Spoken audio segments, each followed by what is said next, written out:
por mes, el tercer jueves de cada mes, vamos a estar con esta columna que supimos tener en otros momentos, este ciclo tiene más de 10 años, para mentalizar justamente sobre algo que no se habla, y menos en los medios de comunicación, que es ni más ni menos que la salud mental.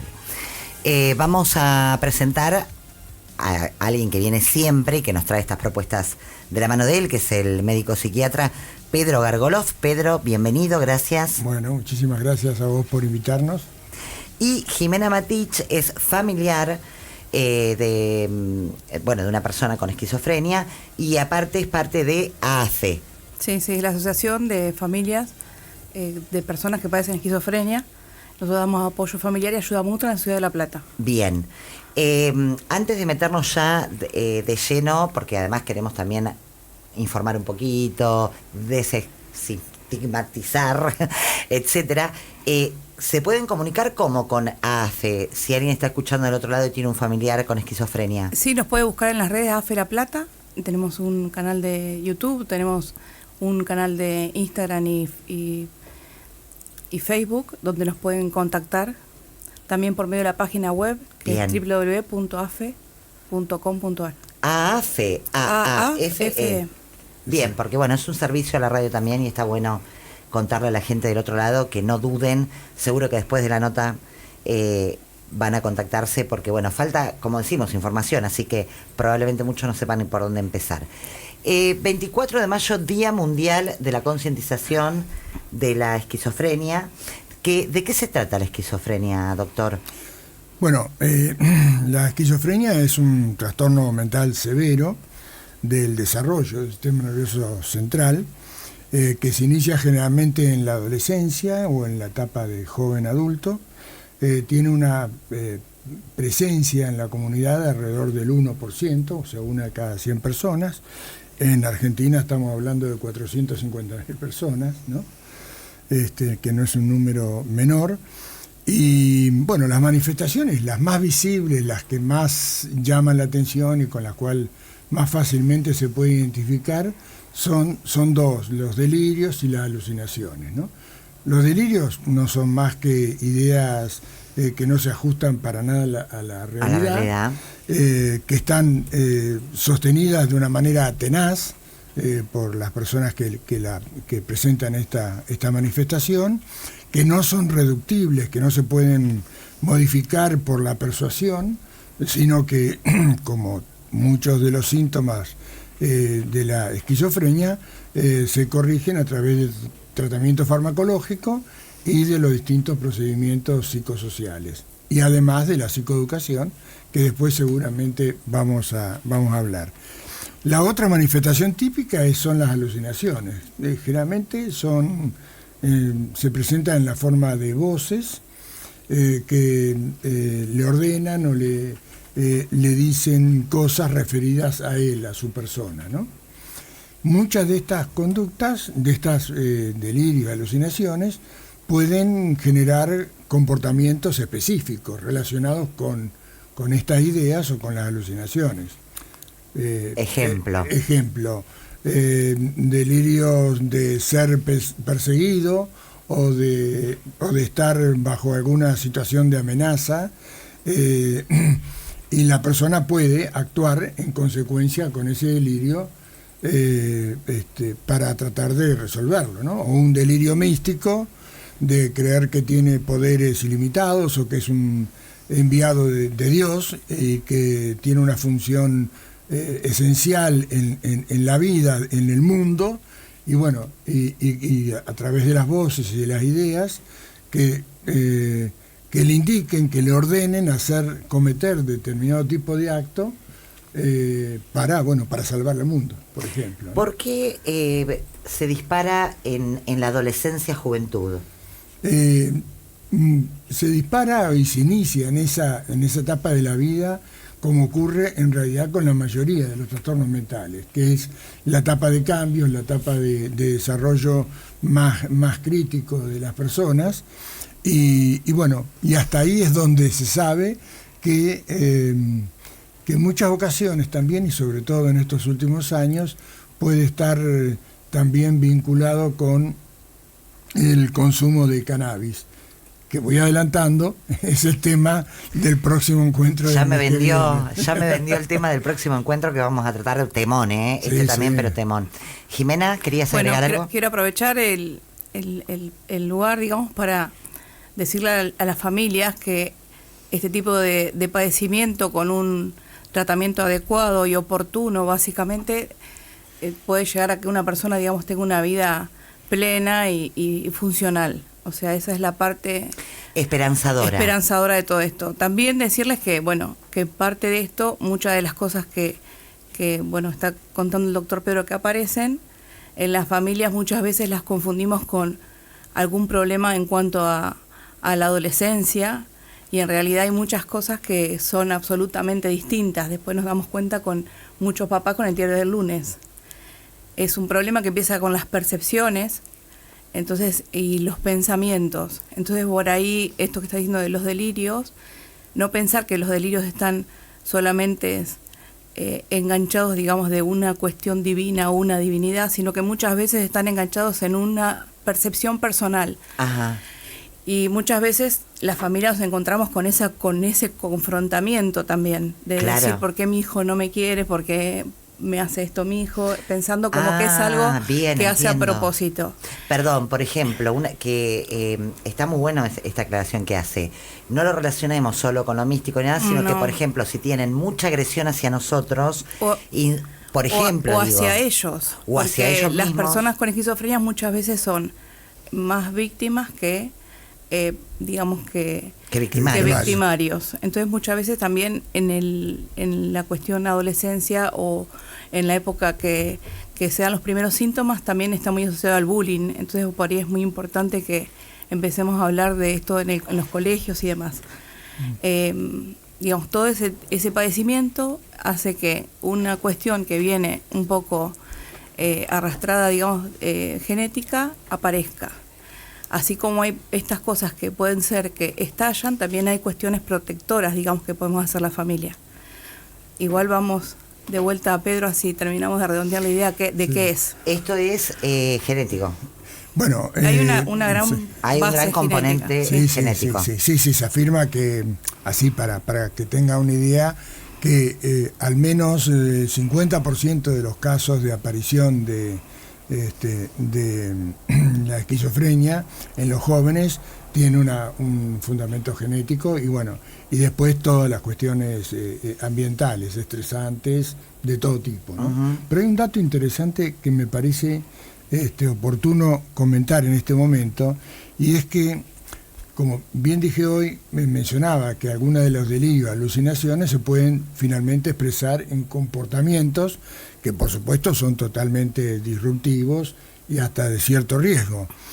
De ahí es donde surge uno de los estigmas y uno de los mitos más fuertes asociados a los trastornos mentales, que es el tema de la violencia, ¿no? De la peligrosidad. Que lamentablemente, bueno, casi todos los días tenemos algún ejemplo. Recientemente, probablemente, uno de los casos recientes pueda estar relacionado con esto.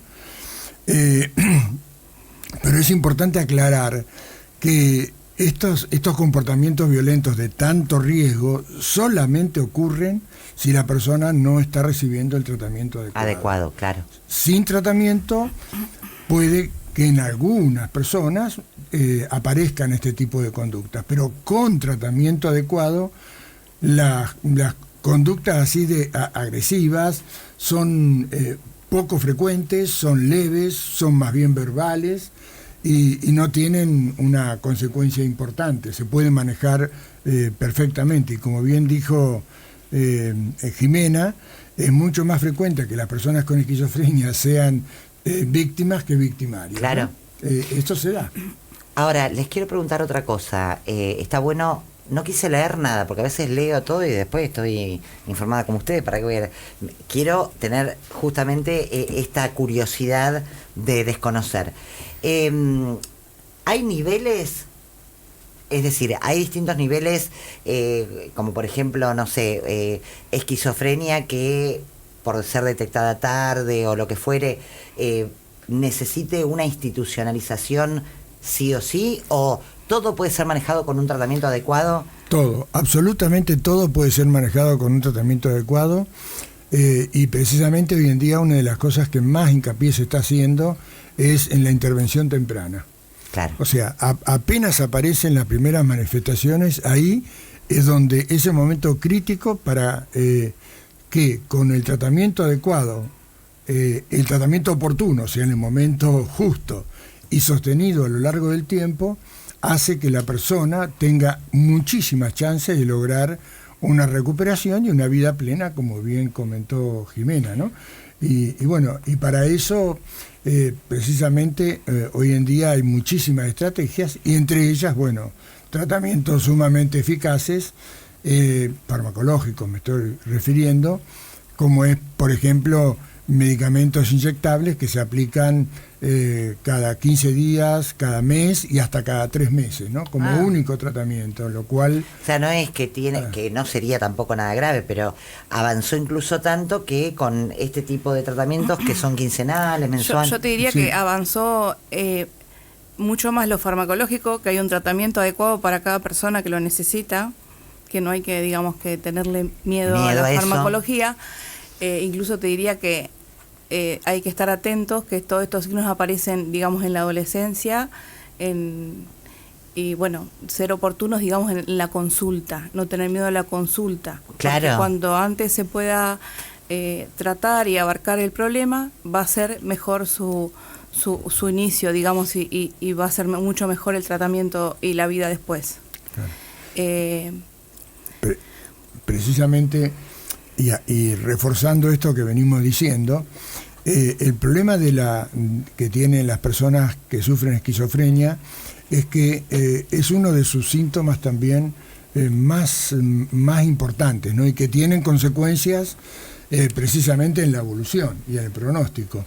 Y es que prácticamente la totalidad de las personas, sobre todo cuando están en un episodio agudo, no tienen para nada conciencia de enfermedad, no se reconocen como personas que pueden tener algún trastorno mental.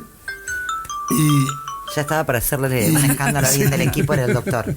Miré allá como para decir a quién le saco esa tarjeta roja. Yo. Bueno, decía entonces que no tienen absolutamente nada de conciencia de enfermedad. No reconocen lo que le está pasando como un problema y, por supuesto, se niegan absolutamente a realizar cualquier tipo de tratamiento.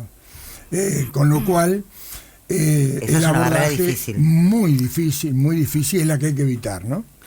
También, digamos, con esto de lo que estamos hablando de las percepciones y demás, entender que es su realidad. O sea, cambiar su realidad y su percepción no vamos a poder. Eso es lo primero que tiene que saber el familiar. Ante cualquier síntoma, digamos, de esta índole, directamente ir a un profesional. La familia no lo puede manejar. Incluso es como que se daña la relación familiar. Claro. Entonces hay que intentar en lo posible de psicoeducarse lo antes posible, que es lo que hacemos en AFE, justamente, por medio de las charlas psicoeducativas y los encuentros de ayuda mutua que hacemos, que bueno, me gustaría decir que la fecha, que son los primeros y los terceros sábados de cada mes, lo hacemos de manera virtual, y el cuarto sábado de cada mes lo hacemos en el pasaje de Aldo Rocha. Es por la mañana, de las 11 de la mañana a 12, así que cualquier persona que necesite, siempre estamos abiertos a brindar un apoyo.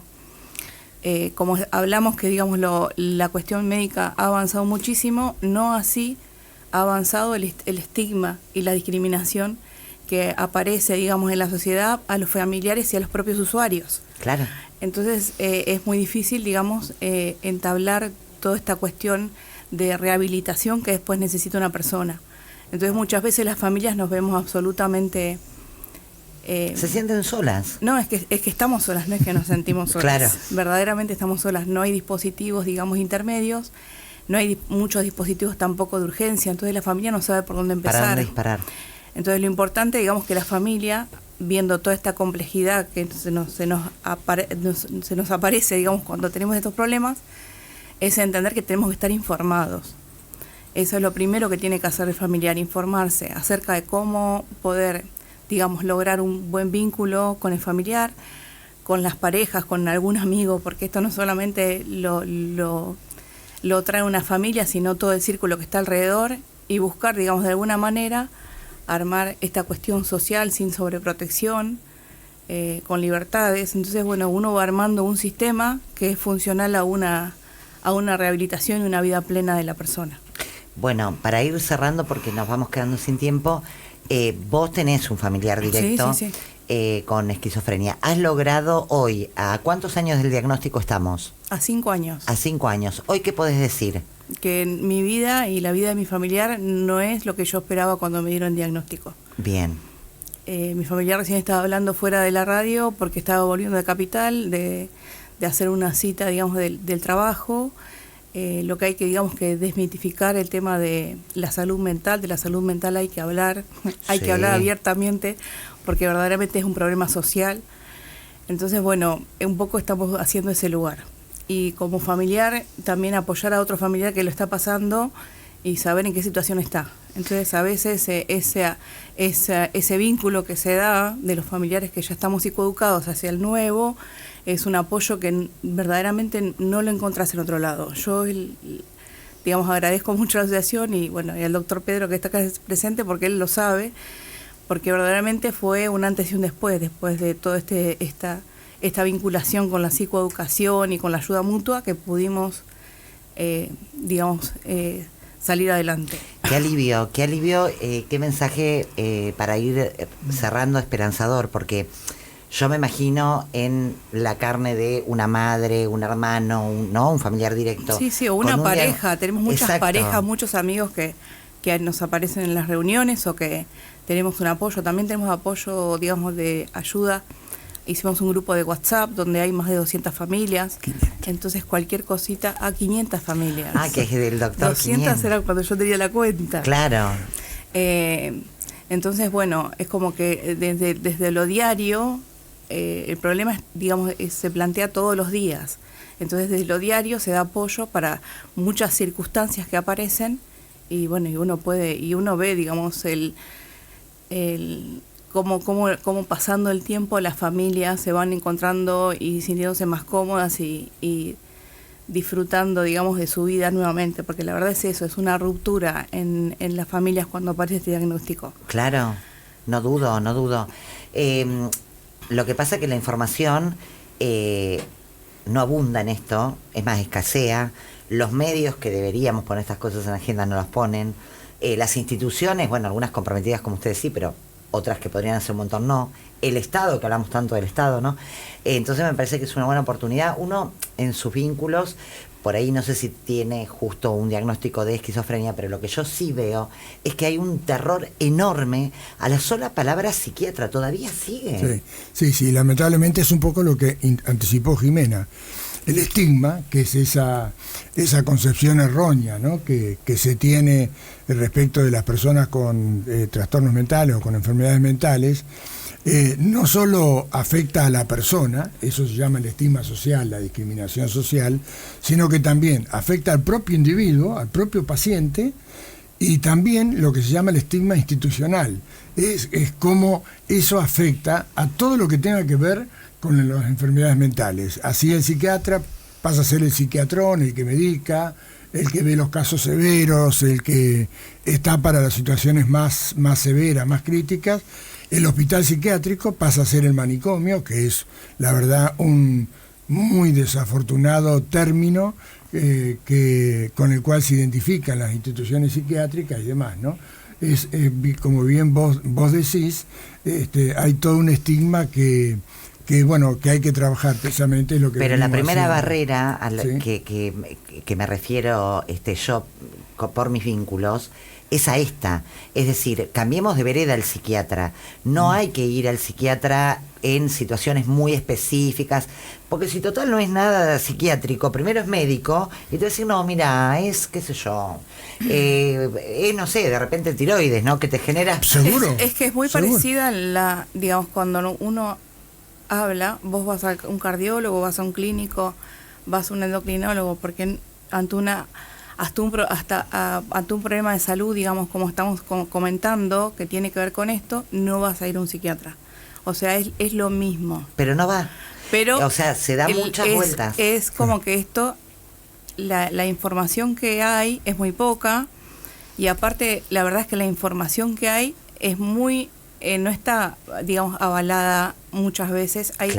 Hay muchas cuestiones atrás que tienen que ver con lo alternativo, que por ahí a veces nos pasa a toda la familia, pasamos por un montón de cosas antes de llegar al psiquiatra, y en realidad nos están diciendo que lo oportuno es hacerlo lo antes posible. Lo antes posible, por eso hay que cambiar de vereda al psiquiatra. Me parece que la frase esa es la más acertada. Hay que ir cuanto antes, como última instancia. ¿Cerramos convocando para el 24? Exacto, sí. El 24 de mayo, el sábado, a las 11 de la mañana, vamos a tener un encuentro virtual por Zoom. Los datos de estos encuentros están donde Jimena mencionó, en el Facebook y en el Instagram de AFE, con poner el nombre AAFE, en todo caso poner esquizofrenia. Bueno, con esas palabras solamente le va a aparecer estos dos sitios de la Asociación de Ayuda de Familiares de Personas que Padecen Esquizofrenia y el link para poder participar. Vamos a estar conjuntamente con varias asociaciones de familiares del país, la de La Plata, AFE, la de Mar del Plata, de una con sede en Buenos Aires, que es APEF, y otra con sede en Santa Fe, que es ASAPEM, y la Asociación de Psiquiatras de Argentina, que es la que organiza y coordina este encuentro. Buenísimo. Gracias a los dos por haber venido. Bueno, muchas gracias a vos por... Muy interesante, aprendo siempre. Si hay una mamá, un papá, alguien del otro lado escuchando, hay trastornos del sueño, porque también eso, ¿no? Uno va al psiquiatra cuando ya tiene un ataque de pánico. ¿Por qué no fuiste antes? Claro. Sí. Que hay otras alertas, ¿no? Sí. Vayamos, no tener miedo. Y además, sacarse de la cabeza, por decirlo así, gráficamente, que uno va al psiquiatra solamente cuando requiere una medicación. Y eso no es así.